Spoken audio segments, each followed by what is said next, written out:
At today's UAP hearing in the US Congress, we were shown a leaked infrared military footage from October the 30th, 2024, and I think the date is significant, just off Yemen's coast, of an MQ-9 Reaper drone firing an AGM-114 Hellfire missile at a UFO.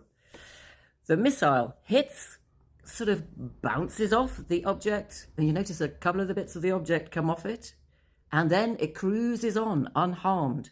Is that alien technology? No. I believe it is quite obviously a plasma-based object, a plasmoid, or even what I call a plasmate, something that is sentient, intelligent, and knowledgeable. Now, the General Atomics MQ-9 Reaper, a US mainstay, is 36 feet long, with a 65-foot wingspan, weighing 10,500 pounds maximum. Its Honeywell TPE 33110 engine, 900 horsepower, hits 300 miles per hour, cruises at 194 miles per hour, loiters 27 hours at 50,000 feet, ranging 1,200 miles.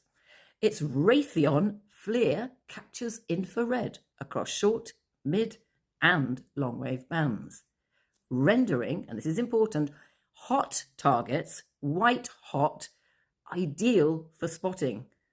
Plasma, white hot. Plasma can be made up of white hot and freezing cold right next to each other. A plasmoid of ionized gas confined by the electromagnetic fields would have a bright white center, almost glowing, signaling thermal radiation at thousands of kelvins, emitting spectral lines, but also the sharper, dark external lines. Go and look at the video again. You'll see it's almost like a cell with a double membrane around it. These are charged sheets, electrons in, ions out, forming a proper physical stabilized membrane that will repel and confine gas.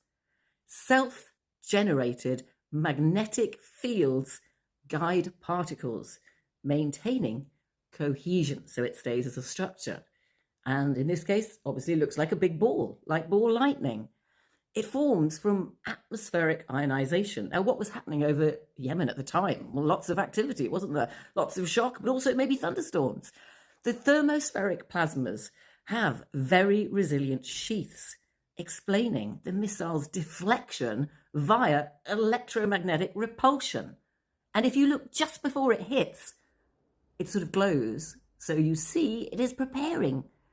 It has most likely a sentient, intelligent knowledge. This is a complex, gusty plasma object with a membrane that can identify any types of variation of resonance and frequencies and pretty much anything that's going on. But this is like NASA said in NASA's study that was FOIA'd all the way back to 1991.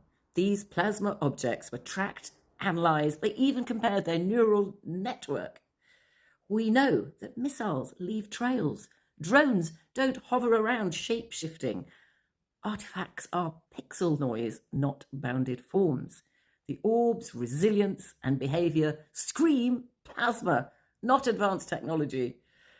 In that video, it is only the MQ-9 Reaper and the missile that are made by Lockheed Martin and Northrop Grumman and General Atomics and whatever. This is a plasma object. It is not a dangerous UFO.